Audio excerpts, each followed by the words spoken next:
అమ్మా నాకు నార్మలే. ఇప్పుడు నాకు ఉన్నారంటే ఒక మనిషి పైనకి వస్తున్నాడంటే ఎదగనీయకుండా చేసేటోళ్ళు చాలా మంది ఉన్నారు.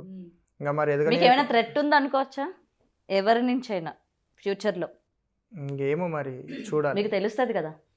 అట్లాంటివి ఇట్లా ఏం కనిపిస్తలేవు. అట్లాంటివి ఏం ఇట్లా లేదు. ఏం లేవు అట్లాంటివి ఇట్లా. ఒకవేళ అట్లాంటివి ఇట్లా చేద్దామని చూసినా కానీ ఇప్పుడు ఒక మనిషికి అన్నప్పుడు అయితేనే ఉంటాయి పోతూనే ఉంటాయి. అవి కామన్ ఇచ్చి పెట్టేసేయాలి. ఇంకా వారి ఇష్టం అది. సో మీరు ఇట్లా అంటే అందరికి జాతకాలు చెప్పడం కానీ ఇవి కూడా చేస్తూ ఉంటారా మీరు? జాతకాలు చెప్పేటోళ్ళు బయట ఉండేటోళ్ళు వాళ్ళని నమ్మొద్దని నేనే చెప్పిన. జాతకాలు చెప్తారంటే ఎట్లా నమ్ముతున్నారు? జాతకాలు అనేవి ఎప్పుడు ఏముంటుందంటే మనిషి కష్టం ఏంది సుఖం ఏంది ప్రజెంట్ ఇంతకుముందుకు ఏమైంది ఇప్పుడు ఏమవుతుంది అనేది చెప్పడానికి వస్తుంది. అది భగవంతుడు చూపించేది. అంతేగాని జాతకాలు చెప్పుకుంటూ కూర్చుంటారు చేయి చూసి చెప్పుకుంటూ కూర్చుంటారు అనేది కాదు. భగవంతుడికి ఎంతో అంత చెప్తారు. వానికి ఏమైంది అనేది చెప్పేంత వరకు శక్తి ఇస్తాడు అంతే. వానికి ఏమైంది ఎందుకంటే రాకేష్ గారిని ఒక్కొక్కరు ఒక్కొక్క విధంగా చూస్తూ ఉంటారు. ఒకలేమో యోగిలా చూస్తారు, ఒకలేమో మాంత్రికుడిలా చూస్తారు, ఒకలేమో వేరే విధంగా చూస్తూ ఉంటారు. నేనేమో ఇక మరి ఈ విధంగా చూసే వ్యక్తిని కాబట్టి ఇట్లా. ఇప్పుడు ఒక మనిషిని ఒక అద్దం ముందల పోయి నిలబడ్డంత మాత్రంలా ఆ అద్దంలా కనిపించిన మనిషి నిజం కాదు. ఆ మనిషి దగ్గరికి మాట్లాడి ఆయన ఏందని తెలుసుకుంటేనే తెలుస్తుంది. అద్దంలో 100 ప్రతిబింబాలు కనిపిస్తాయి. కనిపించిన ప్రతిబింబం అంతా రాకేష్ స్వాములే గారు. అందులో ఒక్క ఆయననే ఉంటాడు. ఆ ఒక్క ఆయన ఏందనేది తెలుసుకోండి.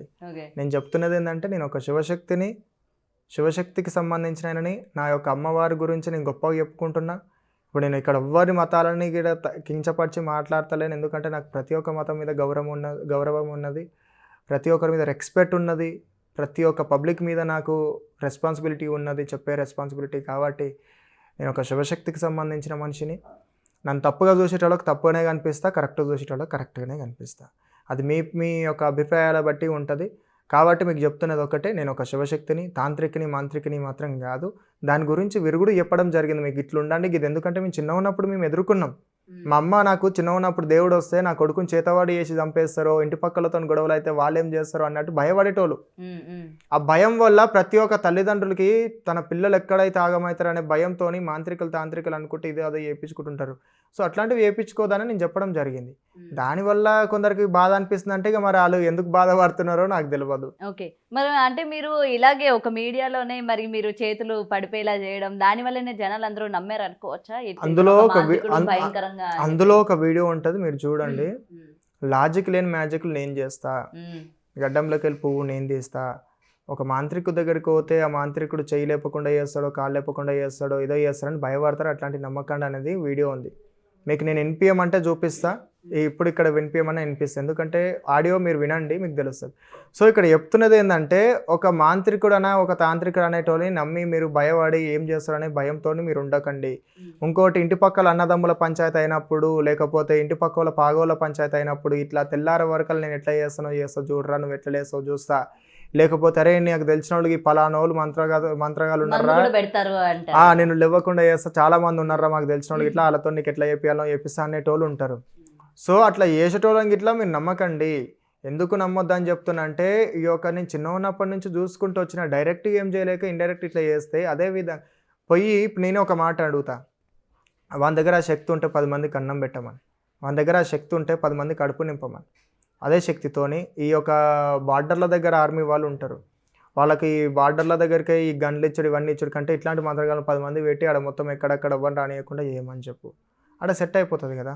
సో ఇక్కడ ఏం చెప్తున్నా అనేది ప్రజలు అది చూస్తలేరు, చూసిందే నిజం అని అనుకుంటున్నాను. నేను చెప్పిన మాటలు కూడా వీళ్ళు కరెక్ట్ ఉంటే ఈ రోజు నన్ను ఇక్కడ కూర్చోబెట్టి నన్ను తప్ప అని చూపించకపోతుండే కదా. ఇప్పుడు ఒక మీడియా అయినా పిలిచిండు, ఒక మీడియా మిత్రుడు పిలిచి ఆయన అడిగే క్వశ్చన్లు అడిగిండు. ఓ విధంగా ఇట్లా అన్నారు, మీరు ఇట్లనంట కదా అద్దంటగా అని చెప్పేసి అన్నారు. సో ఇక్కడ ఏం చేస్తున్నారంటే, మనిషిని తప్పుగా చూపించడానికి మంచి పనులు కూడా చెడ్డగా చూపిస్తే నేనేం చెప్పగలుగుతా? ఇప్పుడు అందులో నేను చెప్పిన మంచిని చూడకపోతే చెడు ఒకటే కనిపిస్తే నేనేం చేయగలుగుతా? చెప్పే రెస్పాన్సిబిలిటీ ఉన్నంత వరకు నేను చెప్పుకుంటూ వస్తా. కానీ ఈ రోజు జనాలు ఎలా అంటే నోటి మాట నమ్మట్లేదు కదండి. ఏదైనా సరే వాస్తవంగా చూపిస్తేనే నమ్ముతున్నారు. అందులో అమ్మవారి గురించి చెప్పిన, జీవిత సత్యం గురించి చెప్పిన, మనిషి జన్మ అంటే ఏందో చెప్పిన, మనిషి పంచభూతాలు ఐక్యమయ్యే ఒక మానవ జన్మ అనేది వస్తుంది. ఆ జన్మ అనేది ఎందుకు వృధా చేసుకుంటున్నారు అనేది చెప్పిన, అక్కడ ఎందుకు వాళ్ళకి అర్థం అవుతలేదు?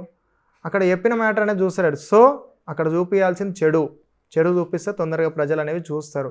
చూసిన తర్వాత ఏమవుతుంది అనేది తెలుస్తుంది అనేది అట్లా చేయడం జరిగింది. దానివల్ల ఎవరైనా హర్ట్ అయ్యి ఉంటే సారీ. ఎందుకంటే దాన్ని ఏమైనా నెగిటివ్గా మాత్రం తీసుకోవద్దు. నా మీడియా మిత్రులు అయినా సరే, పబ్లిక్ అయినా సరే, ఇంకా దానివల్ల ఇంకెవరైనా తెలుసుకోవాలనుకున్న వాళ్ళు ఇట్లా ఉంటే భయపడకండి. ఇట్లాంటివి ఇట్లా సగం వరకు చెప్తున్నా. ఇక అవి ఎన్నో ఉంటాయో ఏముంటాయో వాళ్ళే ఇక తెలిసిన వాళ్ళు చేసేటోళ్ళకి తెలుసు. మేము దేవుని నమ్ముకొని ఉన్నాం, దేవుని మొక్కి ఉంటున్నాము, భగవంతుని సేవలు వస్తున్నాము. ఈరోజు భగవంతుని సేవలు వచ్చడం నిందలు పడతాయి, రేపటి నాడు నన్ను తప్పుగా చూపిద్దామని కూడా చూస్తారు. మీ పైన నేను ఒక నమ్మకంతో చెప్తున్నా, ఎవ్వరు కూడా నన్ను తప్పుగా చూడకండి స్వామి. ఎందుకంటే నేను ఒక కార్యం చేయడానికి వచ్చిన, చేద్దాం, మంచి చేద్దాం. అందులో మీరు కూడా ఉన్నారు, మీ అందరు కూడా మంచోళ్ళే. సో ఇక్కడ మీరు తప్పుగా మాత్రం చూడకండి, మంచి మాత్రమే గ్రహించండి. నా వల్ల ఎవరైనా బాధపడి ఉంటే సారీ. కార్యం చేయడానికి వచ్చామన్నారు, ఏం కార్యం? కార్యం అంటే అమ్మ, ఈ యొక్క కల్చర్ గురించి మనం గొప్పగా చూపించుకోవాలి. మన యొక్క కల్చర్, మన ఎల్లమ్మ గురించి, చరిత్ర గురించి, ఇంకా మన వచ్చే భవిష్యత్ తరాల వాళ్ళకు కూడా అమ్మవారి గురించి తెలవాలి. బల్కంపేట